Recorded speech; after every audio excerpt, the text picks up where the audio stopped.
Wakati mzee Tano amekaa kwa sebule, sijui alikuwa anaangalia TV, I think alikuwa anaangalia katuni kati ya Tom na Jerry. Sasa anaingia semeni akiwa na njemba moja nzito, dress code ipo smart kabisa. Sasa swali ni kwamba huyu mwanaume aliyekuja na semeni ni nani na dhumuni lao ni lipi? Kwa sababu wamekuja wakiwa hoi hai. Hii ni mbaya sana. Nashukuru Mungu kwamba leo semeni ameweza kuoga vizuri na amebadili dress na zile nguo zipo kwenye kifungashio nguo ambazo amevaa wiki nzima. Anyway, na imani miongoni mwa walio wengi wanatamani kufahamu hatima kati ya Sandra pamoja na John mara baada ya mzee Tano kuamuru kwamba mimba alionayo Sandra iweze kutolewa mara moja na John aweze kumwoa Suzy na Sandra aolewe na King. Mimi nikajiuliza, ni nani aliyesimama katika hii mipango ambayo mzee Tano anaweza kuitoa? Ni nani huyu? Inawezekana kuwa ni Suzy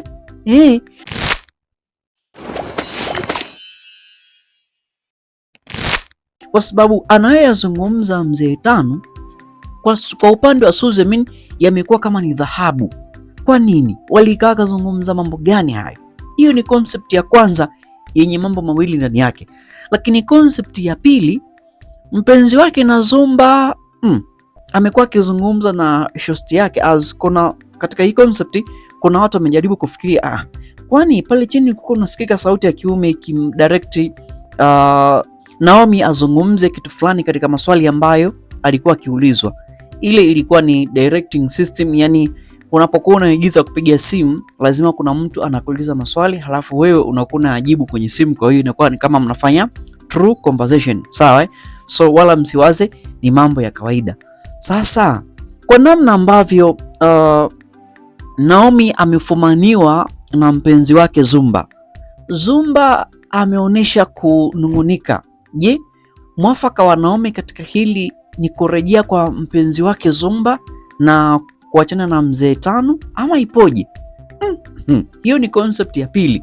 Lakini concept ya tatu, mzee Tano amesema kwamba anahitaji familia nzima ihame pale ndani waende kwenye nyumba nyingine kwa sababu hii nyumba ya mwanzo ina mabalaa makubwa, si ndio? Swali ni kwamba watahamia wapi, na ili kuhama lazima wauze nyumba. Semeni karudi anahitaji kukaa na mume wake. Je, ataondoka na Semeni kama mkewe ama atauza nyumba halafu amwache Semeni hapa nyumbani? Keep into your mind. Series imeanza kuwaka moto wa ajabu sana. Perfect. Karibu Kibox Media, Timothy, mwandishi wa habari na mchambuzi wa masuala mbalimbali ikiwemo filamu. Make sure na like video hii kisha unafinya neno subscribe ili kupata updates kwa saa husika, then una turn on notification bell kupata info kwa kina na kwa muda mwafaka. After saying so, take a break, halafu nikupitishe kwenye hizi segments ambazo nimekupatia hapo mwanzo ili tuweze kuifocus na kuanalyze vizuri hii series. Lakini kabla ya yote, kuna mambo fulani hivi nimeshindwa kuelewa. Mashabiki wanamlaumu sana mzee Tano kuweza kumfokea Sandra na kumpiga makofi, sawa Mimi nikasema kwani ina maana kwamba mzee Tano kitendo cha kuingia pale ndani chumbani kwa binti yake pasipo hodi ni tabia njema kwenye jamii? Mimi nawageukia nyinyi kwa sababu neno chumbani ni mahali pa faragha, pa mtu binafsi. Haya, angemkuta Sandra hana nguo, mzee angefanyaje? Angempiga makofi au? Sio kama napata hiyo chekitwe. Yes. Kwa hiyo tunapojaribu kuchambua haya mambo kwa upande wa maisha ya kawaida, tunaangalia na sehemu nyingine za ambazo zinagusa maisha. Yaani maisha ya mtoto kuingia chumbani kwa baba. Unakumbuka alikuwa anapiga hodi, "Baba samani, fungua mlango." Si ndio? Kipindi kile imetokea ile udhuruba masuala ya ndoa, sio kufahamiana kwamba John si mwanae na nini. Si ndio? Leo hii mzee anaingia chumbani kama panya. Shwa na kuanza kumpiga makofi mtoto wake. Hii sio fair kabisa. Sijajua nyinyi mmependezwa na statement ambayo mzee Tano kaongea kwamba labda Sandra atoe mimba ili aweze kuolewa na King na John ajiandae kuweza kumwoa nani? Suzy. Nafikiri team Sandra mnaweza mkao mmeumia, lakini team Suzy mkao mnashangilia pasipo kujua hivi karibuni mnakwenda kuumbuka.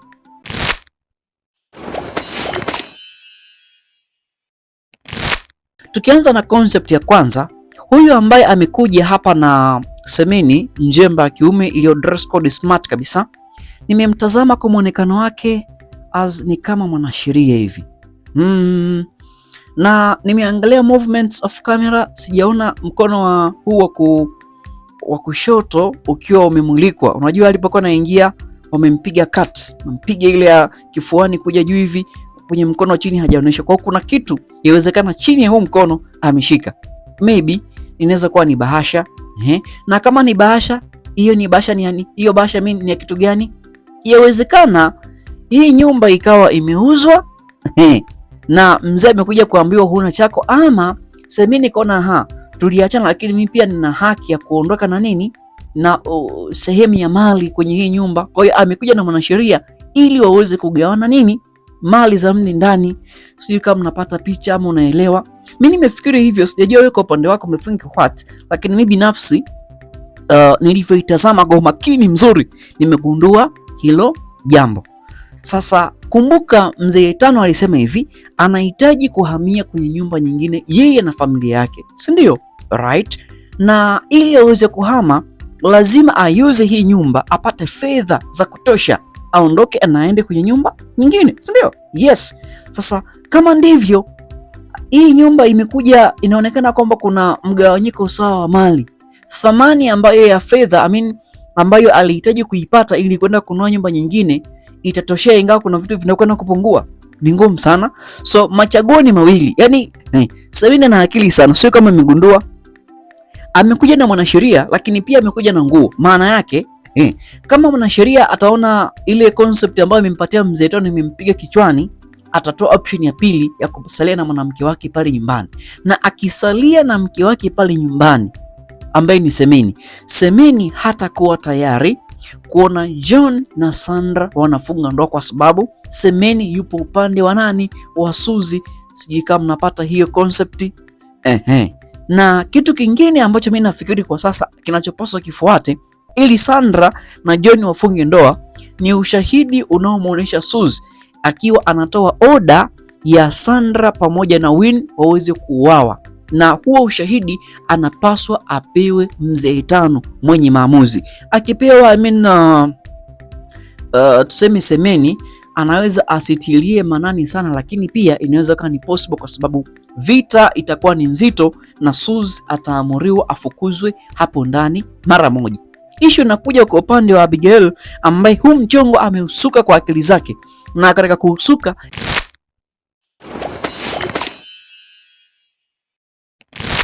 anahitaji mambo yakae sawa. Je, wakimgeuka Abigail atafanya kitu gani? Yaani kuna namna ambavyo Semeni asipokuwa sawa anaweza kapoteza kila kitu ama akagain au sabana.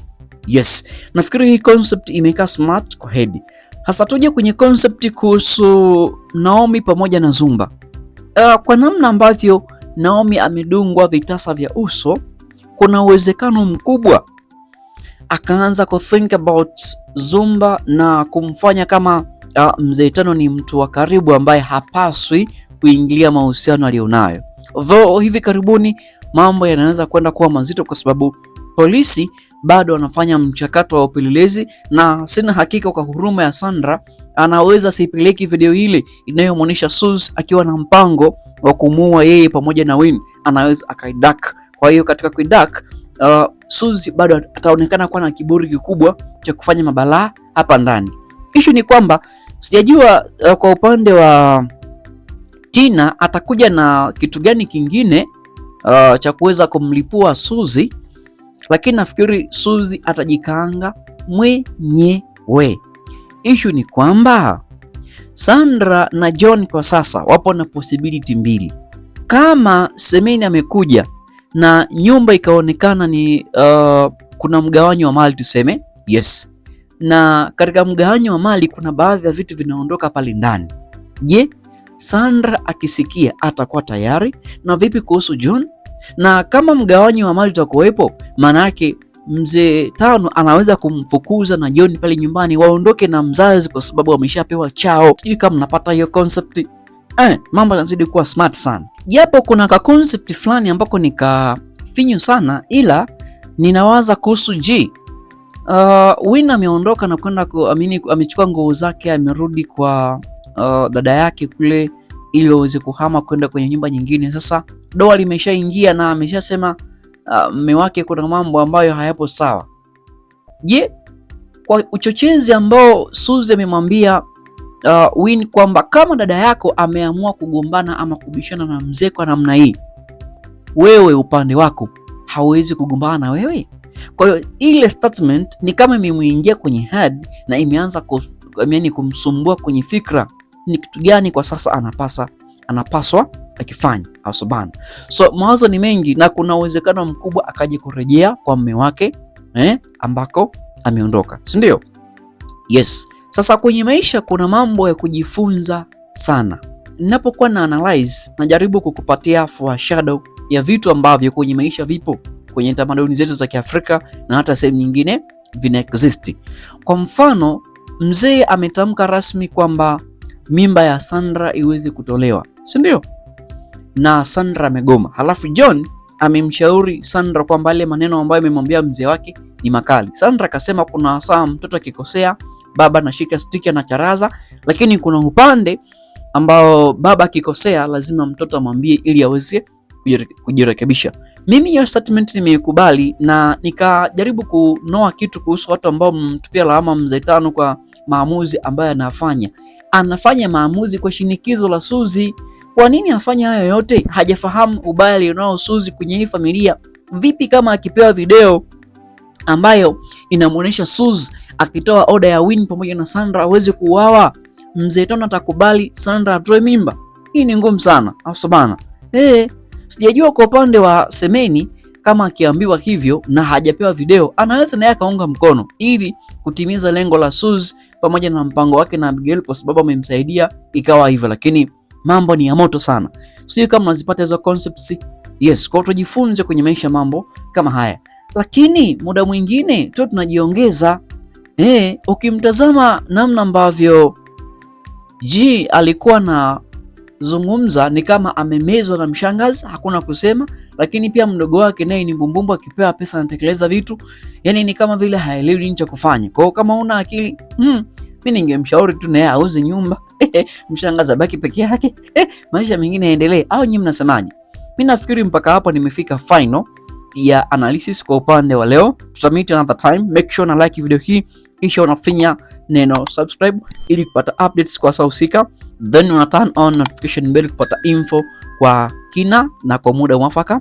After saying so, see you until the next time, but you may comment by using English language. Kibox Media family, they will respond it if possible. Ciao.